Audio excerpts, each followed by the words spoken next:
Good morning বন্ধুরা, আজকে চলে এসেছি আবারও তোমাদের সাথে একটা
ভাজতে হবে, কেন দই দিয়ে মাখার পরে মাছগুলো প্রচণ্ড নরম হয়ে গেছে, আর তার ফলে মাছগুলো ভেতর থেকে পুরো ম্যারিনেট হয়ে গেছে।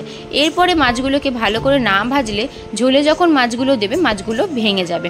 তো দেখো আমি একটু কড়া করে মাছগুলোকে ভেজে নিয়েছি, আর দইয়ের যে একটা অসাধারণ স্বাদের ফ্লেভার সেটা মাছের ভেতরে অলরেডি ঢুকে গেছে, যেটা খেতে প্রচণ্ড ভালো লাগে। এবার দেখো পেস্ট করেছি, পেস্ট করে এটাকে গরম তেলের মধ্যে ছেড়ে দিলাম, দিয়ে এবার ভালো করে মাখিয়ে নেব। আর ট্রাস্ট মি বন্ধুরা, এই রান্নাটা যদি তোমরা না করে খাও তোমরা সত্যি মিস করবে। এত সুন্দর অসাধারণ স্বাদের মাছের রেসিপিটা, যেটা আজ পর্যন্ত আমার মনে হয় না কেউ দিয়েছে।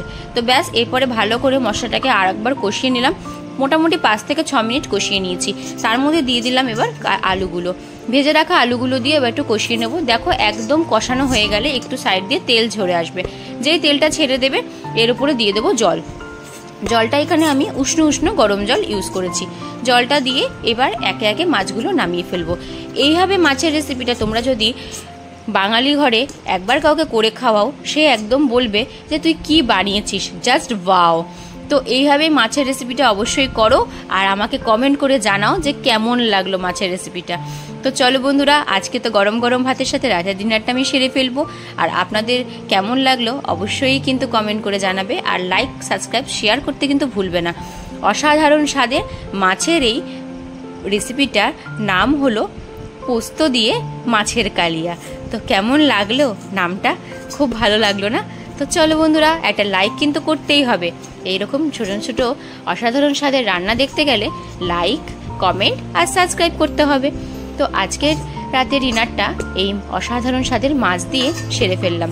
ভালো লাগলে অবশ্যই কিন্তু পাশে থাকবে। আর ধন্যবাদ বন্ধুরা, শুভরাত্রি, সকলে ভালো থাকবেন।